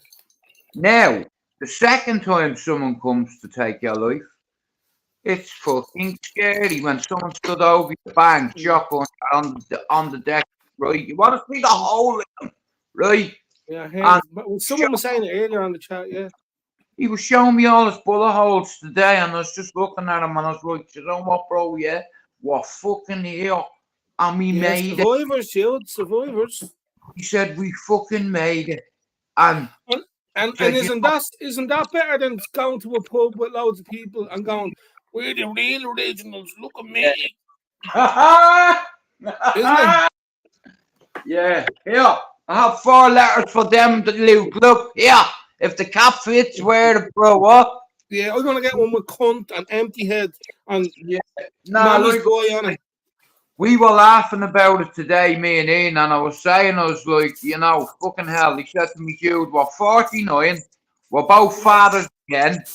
It's like, and we met on that hospital ward. But Luke, I don't know. I'm not too sure about your faith, but listen to me, yeah. I have to believe in my faith, and I believe in mine as well. Like I said, he sat over there today, and I said to him, listen, I said, you're me fucking mate. I love you. You're alive. I forgive you. Now I'm moving forward with this. Yeah, you're welcome here any fucking time. I walk back around there because he's not driving. Like I said, Luke, he was hit when he was shot. He was hitting the hip a few times, right? Yeah. But anyway, do you know what? Yeah, I seen him walking down the fucking road pushing his baby's pram today, and it was fucking beautiful. It was. And is that his first child, Joe? Is that his first kid?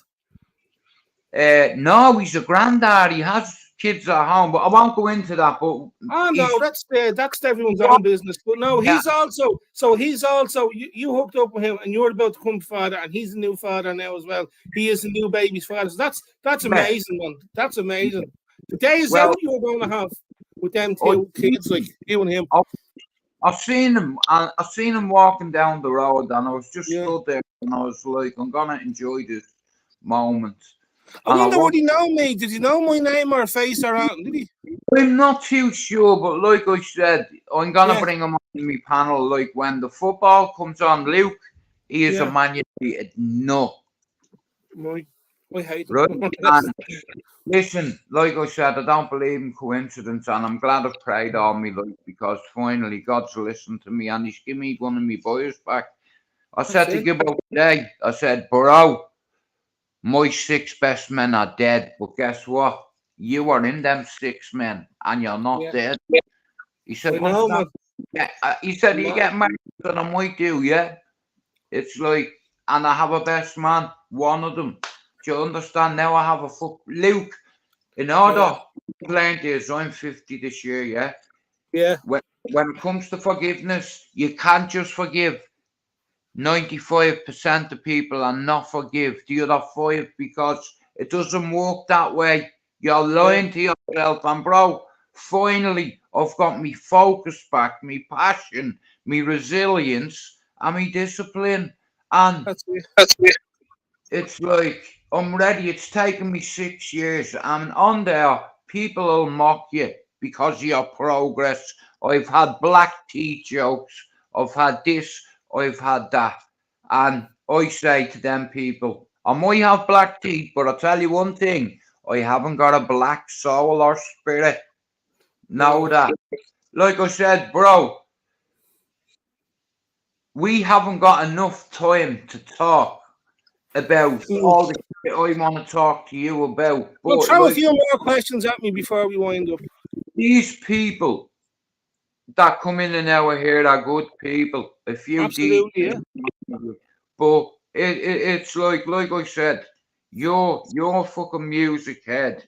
It's like when I left England, like I said, when you have a photographic memory like you where it's not just a fucking gig you remember. You probably have to fucking fly out to go with it. Do you understand? An autograph outside or something. Yeah. I mean, photographs, loads of photographs. Have you ever considered having a residency anywhere? I'm after being living here, there, and everywhere the last 10 years or something. So I wouldn't mind probably, but when I get to the stage, but I prefer the whole. That's not what I'm asking you. What I'm asking you is, have you ever wanted to have one? Residency in Dublin. I would have loved to back when all the clubs were see that like I suppose the Ormonds knocked down, even the Tivoli's knocked down. That was a club for a while at the end of its days. SFX as well knocked down as apartments now. I would have loved it in the 90s if I was that bit older now. I would have loved it. Who wouldn't have? That was in that scene. It's like I remember going up to the Olympic, right? And at the time, Mark Kavanagh was the resident there. And bro, he used to blow the fucking roof off the place. I know, I know. He was deadly. I like Mark. Mark's a friend of mine. There's 2 Mark Kavanagh's guys, right? There's one from Ballyfermot. His name is Cavo. He is a DJ, but he's not the same DJ that me and Luke are talking Everybody about. knows Mark Kavanagh is the sound crowd that done that Energy Rush tune and all. Yeah, him and Mr. Spring are the sound crowd, like, you know. Mark Kavanagh is deadly at the Olympic reunions and all. And Sound Crown got back together a few times. The first one was the 20-year anniversary of them forming. So the 92 they got together. And then the 2012, which is now 12 years ago, that was the best old school night in Dublin that I've ever been at. And he had footage of the Olympic on the screen behind him and all. It was deadly, man. And they played live. Well, what I'm going to try to do is I'm going to try a little reunion. Myself, yourself. Now, I'm talking on here. Now, we said there's only one sec. There is only one person up where I used to live that I would put in that category, and that'd be Pat Carey. And we said, now, I know A.O. Sweeney, Harry Howard, Mark Kavanagh, Eddie. Come here. Is Eddie Burke still When I left for England, yeah, he was partially in time. No, Parsley and Thyme. Parsley and Thyme is Keith Farrell and Deco. Keith Farrell and Deco, yeah, it's partially in time. And Ed, is he still DJing? Get the freezing there, Jude. I'm fucking not freezing. No, they're grand. The screen froze for a sec. Eddie's still DJing. Eddie's on Facebook, Jude. Yeah, it's like I had a talk today. Me and Gibbo were talking today, and do you know Eddie's brother Lar? Lar Book. The eldest one is he or Brent? Is Lar no, or Brent? Lar's under Eddie, and then there's Gerard. But I don't know how old Gerard is. And Jody. Yeah. Jody's the youngest. I used to go in the asylum, and when I used to go in the asylum, I remember that he had a set one night, and Parsley and Thyme had a set, and that was Deco and Keith Farrell. Now at the time, Keith Farrell's big brother Heavy. Well, it wasn't his big brother. He's a fucking midget. We know that, yeah. And he was at that documentary that I was in about the asylum. It's like, Prime Time one, yeah. Yeah, he was in that, and it's like I showed my daughter. I said, "Hey, look, that's me when I was fucking 15." Are you the bloke in the white top or the black top? I'm not too fucking sure. I'll have a look at it tomorrow. But Eamon O'Sullivan has a black leather jacket on him when he's dancing. Yeah, beside you. Well, here's the thing, right? I knew Little Eamon, and I knew. That's what I mean. That's what I mean, Little Eamon. Yeah. And at the time, I remember being on the dance floor with him, and this crew from England come in. Dude, that was fucking RTE Prime Time. It wasn't from England, man. Well, that's who I fucking thought it was. Have you seen the footage? Have you seen the footage from that with no documentary? It's just the raw footage. So you're probably in it loads of times. Do you want to see that footage, actually? No. And it wouldn't surprise me if you can fucking get hold of it. Me mate has it uploaded, but you have to know what to look for. So save it when I send you. There's a part 1 and a part 2. Someone works in RTE that he hangs with his friends with, and he got out of the RTE archive. But here's the thing.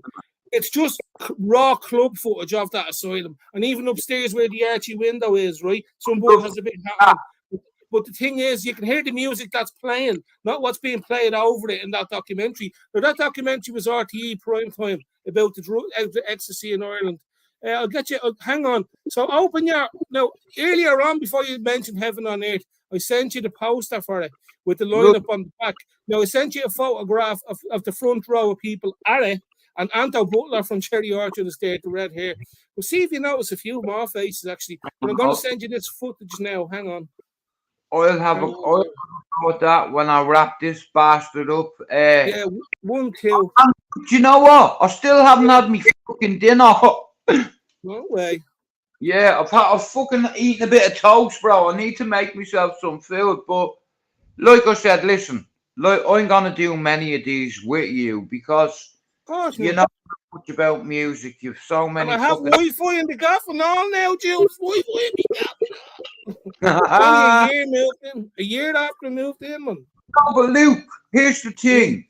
I'm gonna send Pat a message on Instagram and say, listen, one night you fancy coming on and just having a chat about the music scene. And like I said, you mentioned you and Gibbo do that with Pat. I'll talk to you and then we'll see whatever people are up for, you know. Nah, I felt like crying today, bro, when he was going. I'm not joking you. And I walked around the bus stop with him and the baby, and he got on the bus. He doesn't drive. Like I said, he was hit a few times in the hip. Yeah. But when he showed me today, he said, "Dude, close range shotgun. Look at that." And I was like, "Fucking hell, bro." He said, "Look at that one." I was like, "Fuck." He's like a teabag, but bro, I know having Gibbo back in my life is gonna help me. And bro, you couldn't be thinking about trying to come into my life because I need a bro right beside me. You know what I'm saying, don't you? Ah, yeah. Like I said, yeah. Sorry, I'm just looking for the second one of them videos, Jude. And listen, one night, there's a guy that comes into my life every day called Paul C, right? And his sets are fucking brilliant, right? He's in the chat now, Paul C. Sub to his channel, Luke. Yeah, Because, is Paul in England, is he? yeah, I think so. But here's the thing. I'm not too sure where he is. I never ask people where they are, you know, because you never know who's watching. But here's the thing, right? No, I just thought Paul was definitely not in Dublin because he was saying it's not the place you're going to, it's the lineup of the DJs. I do agree with Paul. If you've seen the state of the places they have to choose from, there's two of them. One of them's the Button Factory, which is a great club, but they put a fucking full-length bar on the dance floor where it used to be just a dance floor. The bar was in the back of the place. So that's fucked it up. There's less floor space for the crowd. It's just shit. And then the higher fees then since COVID, of course. For people to play there, like, and you only got a function room of a fucking pub or something now, so that'll change. A new club will open eventually, I'm sure. But so I'm gonna ask you one question before I go. Yeah. What's the most lit nightclub in Dublin right now? Most lit nightclub? Yeah, the best. I mean, I know the most lit night. I know what lit means, you know. There really isn't one, man. It depends on like. Well, they're after opening a big, huge warehousey type venue in the RDS called Silo, and it's huge, and it's got a bare concrete floor and all. But here's the thing: because it's in a residential area, it has to finish the same time a normal concert would. There, do you know what I mean? Like, now I'm not gonna lie. I went to Underworld there about 15 years ago, long before fucking. This Silo place was open, but they start all their events at like 3 and 4 o'clock of the day, and they have to finish and clear out with the people by fucking 11 that night. Like, so, because like the same time as Funderland, because it's a residential area, Balls Bridge, so you're never gonna get like a big late night venue there. And like, imagine coming from a big warehousey aircraft, like a big hangar, say, right? In the RDS, and going into town to some club that fits fucking 300 people, it's massive anticlimax. Well, look, it's all about the space. If you get a big fuck off building, so many thousand square feet, you have a permit, everything good to go. All you need then, you handpick fucking DJs and fucking rock the place. But yeah, listen to me, right? Like I said, I'm gonna have a chat with Gibbo. I'm gonna get him to come on. I'm gonna bring you on. I'm going to get Pat Carey, hopefully, to come on. We're going to talk a bit more about music, a bit more about your fucking passion, not mine. The reason I want you and other people to come on is to share your knowledge. Do you understand? And without blowing smoke up your fucking ass, and don't think I'm complimenting you here, but I don't think there's anybody up in Ballyfermot other than Pat Carey that is on par with you. Never mind fucking, I mean just on par with you. No, but what about the real originals, Jim? The real originals. Yeah, we can have a talk about them originals another time. Yeah. I said as I'm concerned, what do we do with originals? Eat them. Warders. Yeah. Shut up.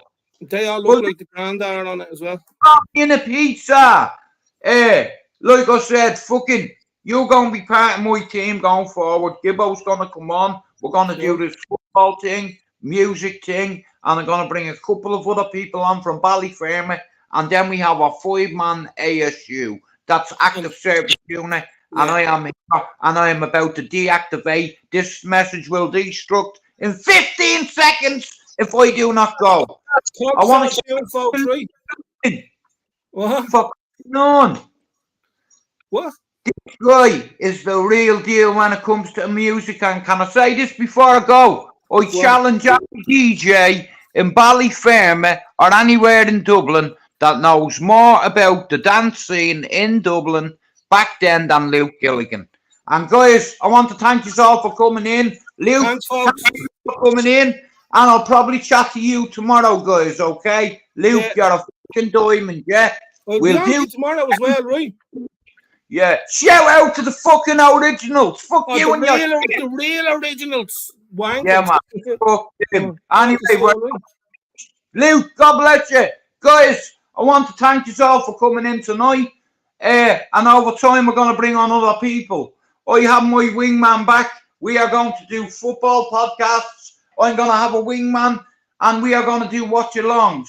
Me, myself, Ian Gibbons. I'm going to bring on a few more people. I will not apologise to nobody for fuck all. So that's why I want to take this opportunity to say, shout out to all the celebrities. Fuck you, yeah. 165 days, baby. Off the mood stabiliser.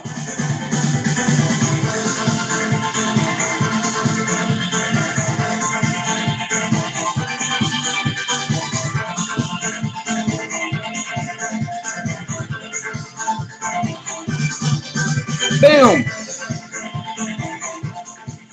I want to thank Luke Gilligan for coming in, guys. Now, like I said, Luke knows his shit. I've a lot of mates that are DJs and music enthusiasts, and I have a lot of friends that are fighting fans. I have a lot of friends that are football fans, and I'm gonna bring a couple of them on my panel every fucking day, either in the afternoon or in the night time. Do you understand? I won't announce shit. I'm just gonna do it, and I have my wingman back, and I have my little spark back. Guys, I need you to do me a big favour. Conan, I need you to do me a favour, bro, and share my shit, bro. And we'll hit this target. And when I do me football thing, see that scout bastard in the chat, Conan? Fuck him on his face. I am so looking forward to it, you know. I love football, guys. I love people. You know, and tonight Luke come on, and I know a lot of great music minds, and I've been around great DJs. You know, I've seen the best. I've witnessed Carl Cox, the Prodigy, Born Slippy, fucking 808 State, fucking man, I can name loads. This cunt has flyers for nearly every. Hey, Axel, I'm about to Paxel. Like I said, I have a few passions in life. Mental health, obviously, I'm very passionate about, but see, music as well. Music was my first love, and I fell out of love with music. And Luke Gilligan and Paul C kind of helped me in a way. Pablo also helped me. Conan, Rob, all yous that come in every day. Lou, shout out to Lou for always sharing me shit. Shout out to Sean Wayne, Banter City, Pablo and Jockney for always sharing my shit. You know, it's about time that I fucking did something with this channel. I've sat on it for fucking 6 years. Four different projects. Fight and Talk UK, yeah, I was part of that and I got burnt. Yeah, because I know more than that little four-eyed hobbit about boxing. That's why he brought me on his first panel with Dave Courtney. Dave Courtney saying to me in the back, Jewett, what's the story with my guy? I'm like, bro, I haven't got a clue. I'd never spoke to the man.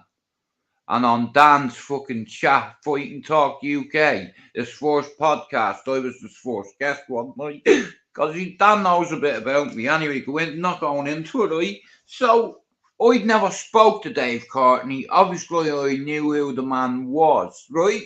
Now, I have 7 minutes and then I'm going, right? But I want to thank Luke Gilligan again for coming in tonight. Luke, I'm going to have a word with Pat. I'm going to have a word with Yowza. And I'm going to get them on my panel. And like I said, I know I want to test people and see, am I right? I know I'm all right. I know I'm right. I'd back on Luke all day when it comes to music, artists, events, flyers, dates, times, everything. You know, Luke knows his shit. Now, Luke is me music guy. Now, Gibbo is me football guy. So, guys, like I said, in February, we're going to start this football thing. I'm bringing on a few football fans, and it's strictly football right now. I hope you can get along, right? And we can have some fun. You know, I like laughter, you know, and if you believe in me a bit more, I'll be able, like I said, you know, this is like a job to me now, because I'm going to hit my target regardless, you know what I mean? And if I have to bring people on every fucking day of the week, mate, I will do it. You know, because a lot of people want to work with me because, you know, I'm not a fucking knobhead. Do you understand? It's like, and it's endearing. like I said tonight, Luke come on, and like I said, just by listening to him, you know, he can learn you a lot. Like, he knows what he's talking about when it comes to music, and dance music was one of my biggest passions. And Luke is from the same neighbourhood as I am. Just like a lot of real G's up there. Proper men. Here, not nerds, men. Do you understand? Hulk smash men. And I met a man today, you know, a man that was me wingman at once, and now he's forever me wingman. And he's the missing piece for me. Most of my mates are dead, and I couldn't get over it. And he's come back and he said, Jude, I'm going to do everything I can to fix this friendship. How beautiful is that? It's like God's given me a gift, you know, and I'm so grateful.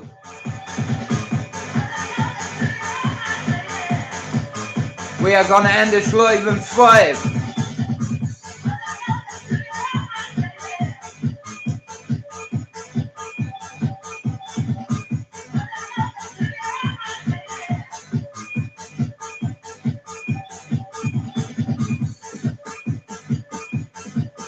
Yeah.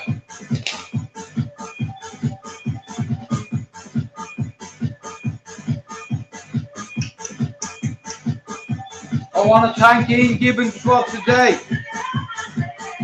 for coming to see his brother. I want to thank you for bringing me nephew to see me, little Ted. I'm a big fan.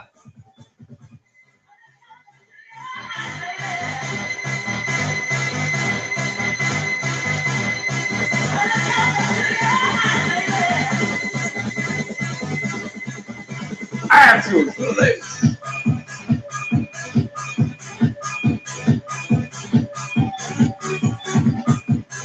Like that.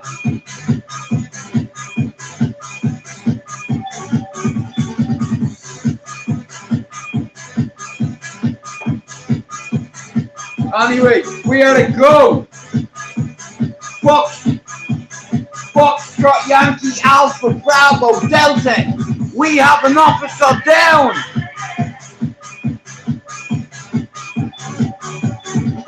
I said we have an officer down.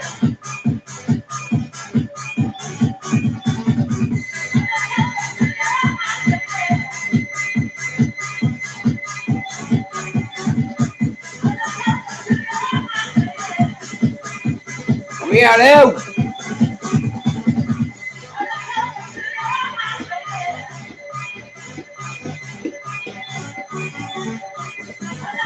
We are coming to hit our target.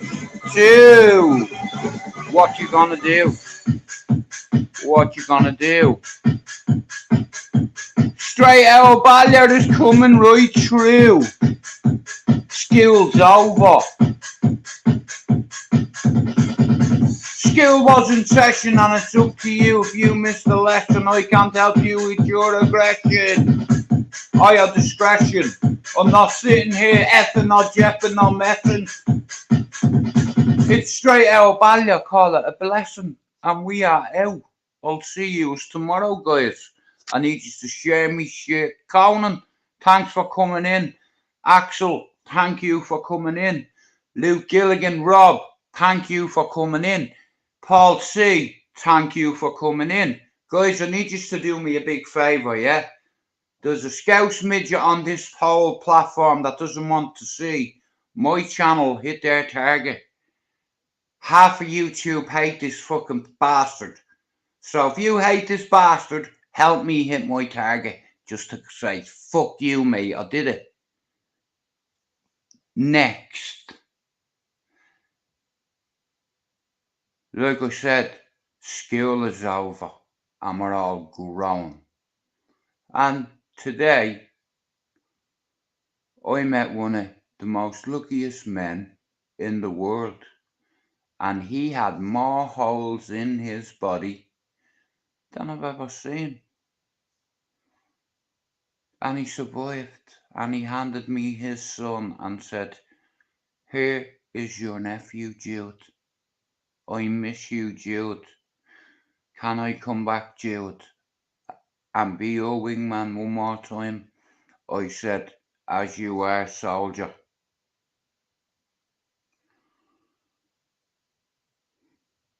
Of course you can. Give me a hug. You are my brother. I love you. I would die for you and with you. And kissed him. And he said, brother, I would die for you and with you.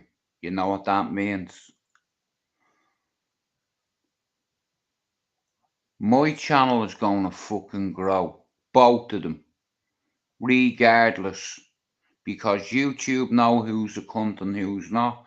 And none of them give their members fuck all. And I'm going to bring people on my panel that I like. Do you understand? From where I'm from. Not nerds. You know what I mean?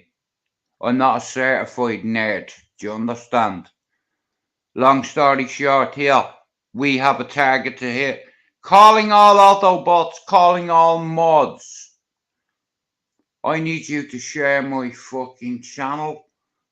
Get over the 900. We are fucking 18 subs away from 900. If you're watching this tonight, tomorrow, the next day, shout out to everybody that has mental health issues. Never give up hope. Listen, we're on here for positive reasons. To talk about mental health, to talk about recovery, to talk about spirituality, enlightenment and nourishment within your soul. We're talking about forgiveness. Forgiveness is the key. And I demonstrated my theory today. It's called due diligence. That's Jude diligence. Due diligence. Okay? I made a calculated decision today. I made a risk assessment. And I went and I looked at my friend and he didn't know I was observing him.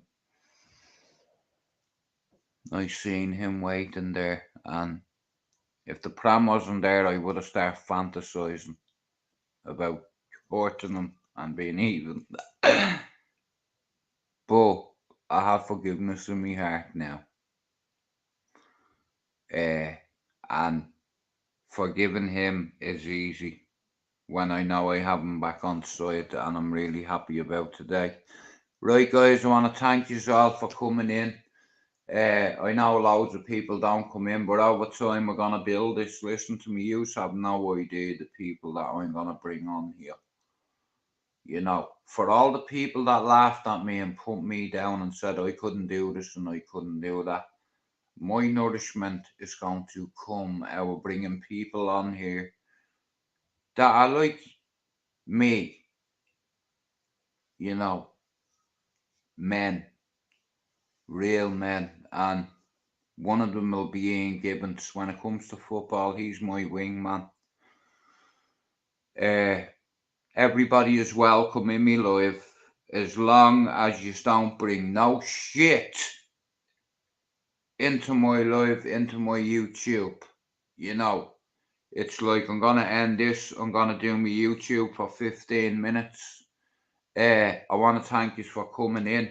I want to thank the Lord for today. I want to thank the Lord for bringing Ian Gibbons to me today and his son. I want to tell the Lord that I'm so grateful for giving me eyesight and resilience and patience and forgiveness in my heart. You know, and going forward, I've no competition on here. I'm not looking to compete with anyone, guys. I'm competing with myself, and I'm going to bring a few old friends with me. You know, reach one, teach one. If I can hear, if I can reach it, I can breach it. Do you understand? Nobody will ever take anything off me ever again on here. Don't worry about it. My channel is going to grow, and I'm going to bring people on, and loads of other people are going to start coming on from my own neighborhood to hear what one of my best friends has to tell you.